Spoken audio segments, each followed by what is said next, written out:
I was like, no. There's no way. I will do it if you pay me more, but there's no way. My brain's like, oh yeah, teeth aren't perfect squares, so why am I scaling as if tooth anatomy isn't there? Life isn't always fair, it doesn't work out that way, so I have no idea how this is gonna stay here.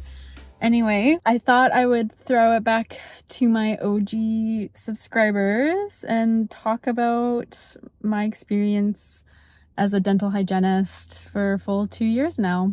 If you're new here, I'm Dajana. I'm a registered dental hygienist and I make YouTube videos about kind of the behind the scenes of my life, paying off my debt, and what it's like to be a dental hygienist, I guess. So my decision to become a dental hygienist is really closely tied in with my debt-free journey, being financially free, financially secure. 2019 is when I started doing the prerequisites for my dental hygiene program. It was an accelerated program, 18 months, and I started that June of 2020, so kind of right in the middle of COVID. That was fun. I decided to become a dental hygienist for a lot of reasons. The main ones were really the pay that I could get, the job market at the time. I'd be lying if I said that the only reason I went into hygiene was to be a healthcare worker and provide services to people and improve their life. Like, that's one aspect of it that made it enticing, but I'm just your average person trying to make it in this crazy life, and money was a big motivator. If you're wondering whether or not to be in hygiene or do dental hygiene, money cannot be your only motivator because you will not last very long. You genuinely have to like the job, all the aspects of it. It's not perfect 100% of the time. There are lots of times that I hate it, but mainly the things I don't like about the job are stuff that just comes with the job, like the body pain and stuff like that. Otherwise, if I was completely pain-free and was able to truly work on my own, have my own little dental hygiene practice, I think I would be like top tier happy. Like, everything would be dandy, but life isn't always fair, it doesn't work out that way, so the benefits of the job outweigh the bad stuff at the moment. So money was definitely a big factor, a big push into why I decided to go back to school. Part of it was also because when I was younger, I thought it was too stupid to be a dental hygienist. It was kind of like a big, not F you to my younger self.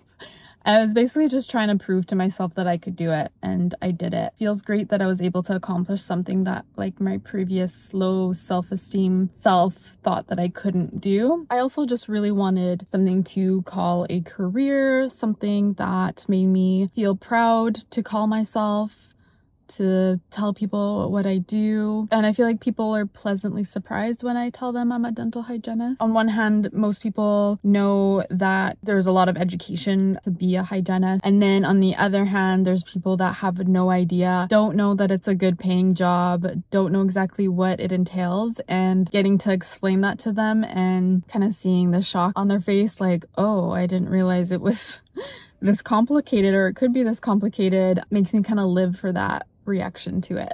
So if you watched my other hygiene videos or hygiene update videos, I discuss about like my confidence levels and how I felt I wasn't a good hygienist. And while I still have days like that, it's not so much like a full day, it's more like, oh, this like one patient I had a really difficult time on, I don't feel like I did good enough. Whereas before, it was like the whole day completely off. Either I had a good day and I felt okay at what I was doing. A lot of the times I was crying a lot, feeling like I didn't do a good job. Some of it is me being a perfectionist, I think, and being really hard on myself and having these like really high standards for myself. It affects me every single part of my life, including YouTube.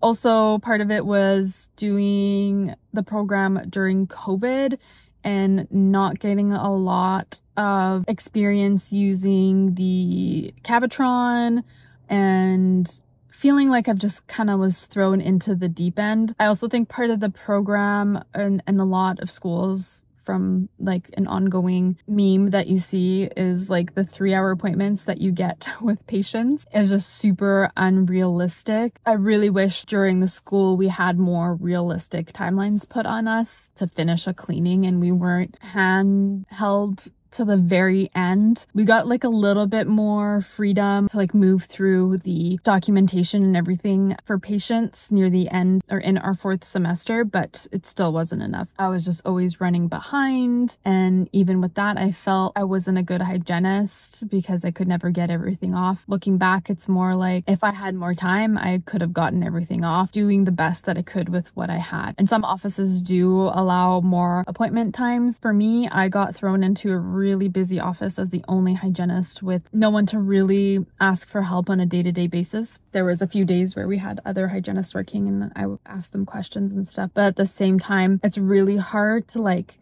be cleaning a patient's teeth and then be struggling with one area and then be like, hold on, I'm just gonna go ask for help, and then have another hygienist come in and do it, because I didn't want the patient to feel like they were questioning my ability, right? That was just me, even though I think it would have been fine to ask someone else on like a second opinion. Difficulty getting this one spot, blah, blah, blah. It was just all in my head. So I did put a lot of pressure on myself back then, and I still do, but I'm a lot more like easier on myself. I am a lot more confident. Every day I'm learning something new in terms of technique and knowledge, of course, about how to even like explain treatment to patients and better ways of helping the patient understand periodontal disease, the caries process, yada, yada, yada, yada. 2 years in, you're still learning. I still 100% don't feel like I know everything. It's just like the little things that you kind of forget when you're in the chaos of an appointment sometimes. For example, I don't know why only recently my brain's like, oh yeah, teeth aren't perfect squares, so why am I scaling as if tooth anatomy isn't there? So just little micro adjustments on the placement of my instruments have helped me tremendously in finding calculus or getting the calculus off better and faster. I think it's good to have good even amount of confidence getting out of school, knowing that you deserve to be there gives you that extra confidence. Like, you passed the board exam, you passed the program, so you deserve to be a hygienist, mixed in with not acting like you know it all and constantly learning makes you more of a better all-around hygienist. Another thing I didn't realize as much as I do now is that it can be mentally taxing on you. You kinda have to be on the whole day. And then especially if your offices is booking you patients back to back to back and you have no help with steri, you're doing sterilization, because if you don't, no one else is going to do your instruments on time and you're going to be left with no instruments. It's happened to me quite a few times. And I'm not saying it happens all the time. It's just,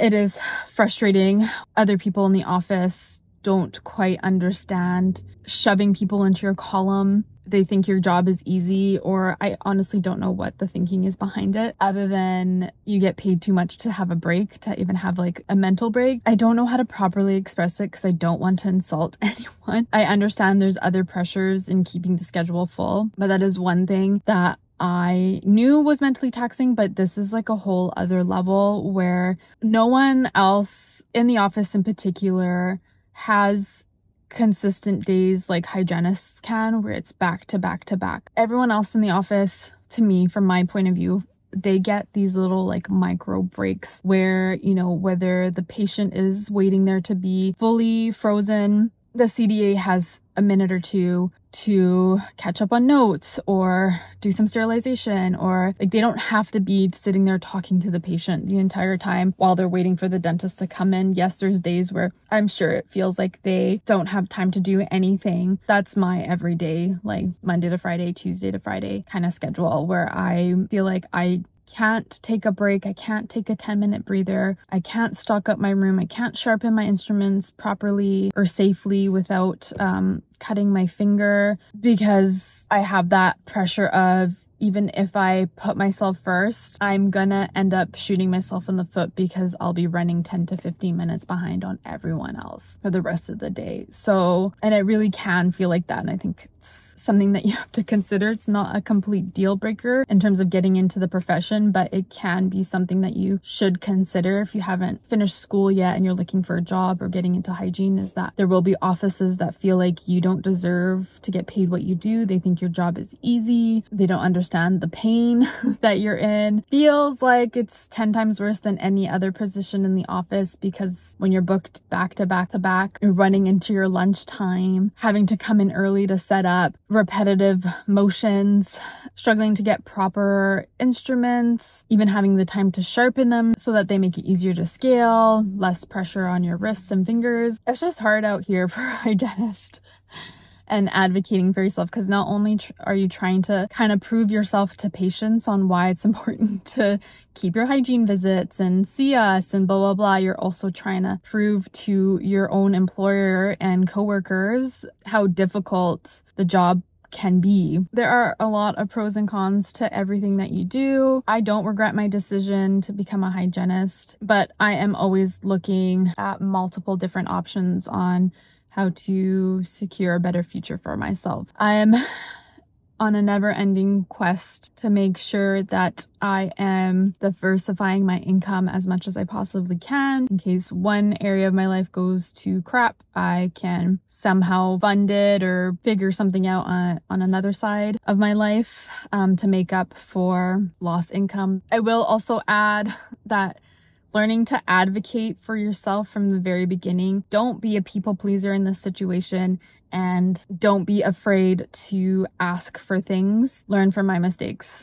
Don't agree to do something once without expecting them to ask you again and expecting you to do it. It's happened to me multiple times, and I'm proud of myself for those times I've stood up for myself and said, no, I only did it this once with these guidelines. I asked for more money. I will only do it again if you pay me more. Otherwise, don't ever ask me again unless you're expecting to come with a higher wage amount for working a double column. And so that's nipped that in the bud. But I knew the first time that I said I would do it, I was doing it to help out the front desk so they wouldn't have to reschedule everyone after a temp called in sick. They tried to ask to see if I could do it again, and I was like, no. There's no way. I will do it if you pay me more, but there's no way. And by more, I mean double my wage, because if I'm seeing more patients, that means way more stress on my body. That's my little rant. If you have any questions, just shoot them down below. I'll try and answer them. You can go watch my everything hygiene playlist. And yeah, thanks for watching. I'll talk to you guys next time. Bye.